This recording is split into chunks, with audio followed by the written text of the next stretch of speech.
For the past 14 months, you have heard two main things about the war in Ukraine.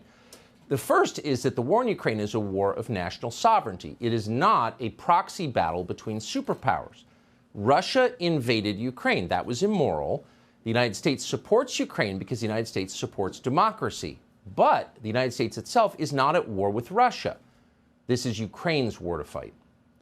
The second thing we have heard over and over again is that Ukraine is winning that war. Ukrainian troops are brave and noble. Russian troops are evil and incompetent. The Ukrainians are beating the Russians. In the end, their victory is inevitable. Now, you're very familiar with these points because you have heard them every day since last February. You've heard them repeated by every power center in the United States, the Pentagon, the White House, the leaders of both parties in Congress, CEOs, and celebrities. And most insistently of all, you've heard them from virtually every single outlet along the entire spectrum of our national news media. These are the two essential themes of the war in Ukraine, and both of them are lies. We know that they're lies because late last week, leaked intelligence about the war in Ukraine began to appear on social media. Briefing slides prepared by the U.S. government began to show up, among other places, on Twitter. And the slides show that this is in fact not Ukraine's war. It's our war. The United States is a direct combatant in a war against Russia. As we speak, American soldiers are fighting Russian soldiers. So this is not a regional conflict in Eastern Europe. This is a hot war between the two primary nuclear superpowers on Earth. And yet this war has never been formally declared. It has not been authorized by Congress. And for that reason, this war is a violation of American law. It is a crime. The second thing we learn from these slides is that despite direct U.S. involvement, Ukraine is in fact losing the war.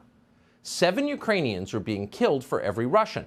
Ukrainian air defenses have been utterly degraded. Ukraine is losing.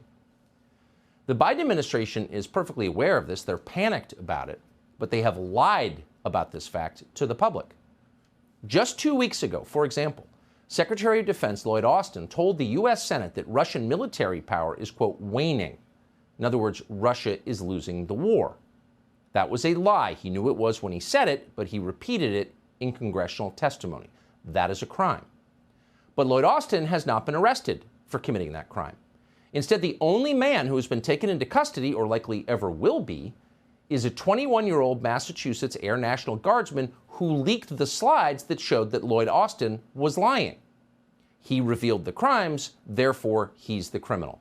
That's how Washington works. Telling the truth is the only real sin.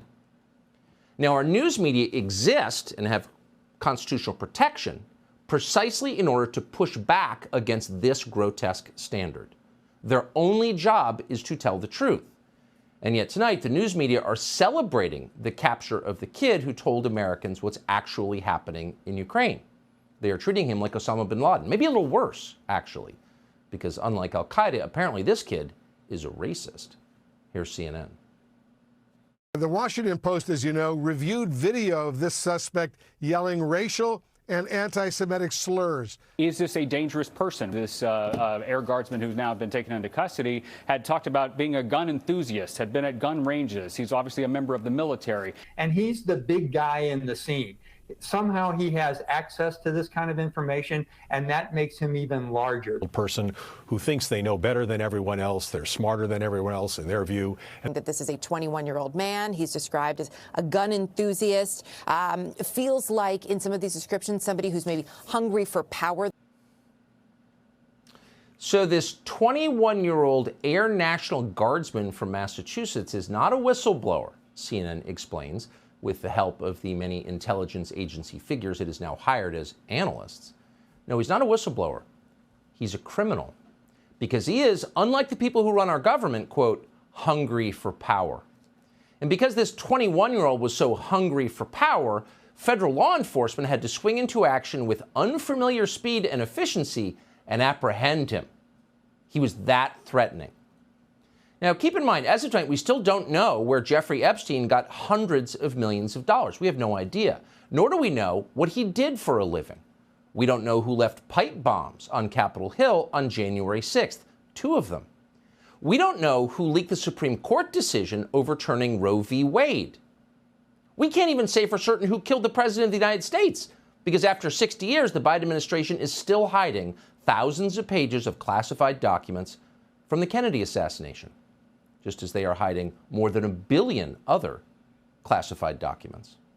But tonight, we can say for dead certain who embarrassed Toria Nuland and Joe Biden, and that kid is going to jail for a long, long time. That's the standard. The media are fine with that standard.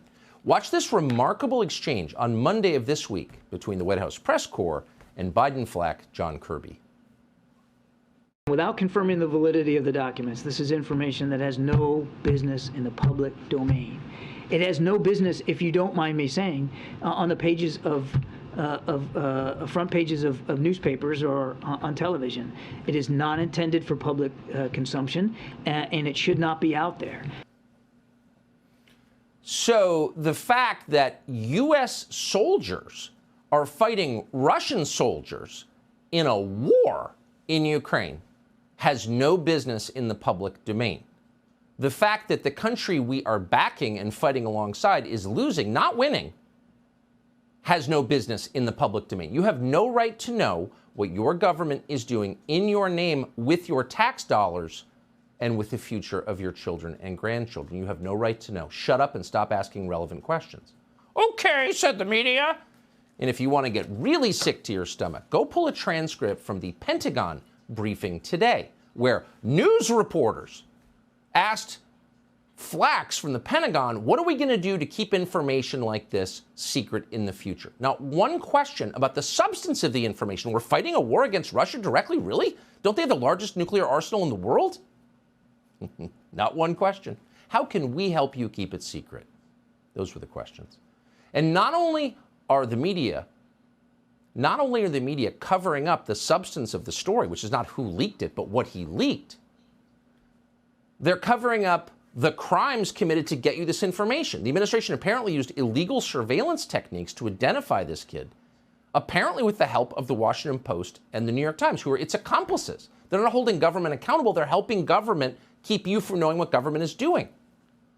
Today, the Washington Post reported it had exclusively obtained some of the classified documents this leaker possessed. Quote, the Post also reviewed approximately 300 photos of classified documents, most of which have not been made public. Some of the text documents the leaker is said to have written out. So we've got two problems here. If it's illegal to see these documents, if you don't have a security clearance, how is the Washington Post doing this legally? They don't have a security clearance. Well, obviously they were given them by the U.S. intel agencies and are working alongside them. But the bigger problem is this is information that's relevant to the public in a so-called democracy. You can't lie about things that jeopardize our collective future and get away with it. And you certainly shouldn't be doing that with the assistance of the news media. The news media whose job it is to inform you of what your government is doing. But instead they are working actively late into the night to lie to you on behalf of their masters in permanent Washington. And by the way, just last week, the plan was to lie in an even more grotesque way and blame Russia for this. And we're quoting, Russia or pro-Russian elements are likely behind the leak of several classified U.S. military documents posted on social media that offer a partial month-old snapshot of the war in Ukraine, 3 U.S. officials told Reuters on Friday. Really? Who are these officials who lied to Reuters? And then Reuters just, of course, obediently reprinted their lies, as they always do. News agencies print what they are told to print by the intel agencies, no matter how ridiculous it is, no matter how much dignity and self-respect they exchange in return for doing it. So what's happening to this leaker now is what happens to anyone who contradicts the national security state and their obedient servants in the media. You go to prison so the media can continue to tell you lies. Here's MSNBC, for example, assuring its viewers that everything's just fine. What the Russians didn't understand was that they were going into the lion's den. That kind of what we would say in the military, this force multiplied, made the Ukrainian army quite literally unbeatable. They are winning. Russia is going to lose this war. Every last person has said exactly what Malcolm just said. They're going to win this war. It's not a matter of if, but when. 14 months in, They are simultaneously telling you that Ukraine's victory is inevitable, mostly because of the moral power they possess. But at the same time, you need to send tens or hundreds of billions of dollars more in advanced weapons systems to Ukraine to keep them from losing.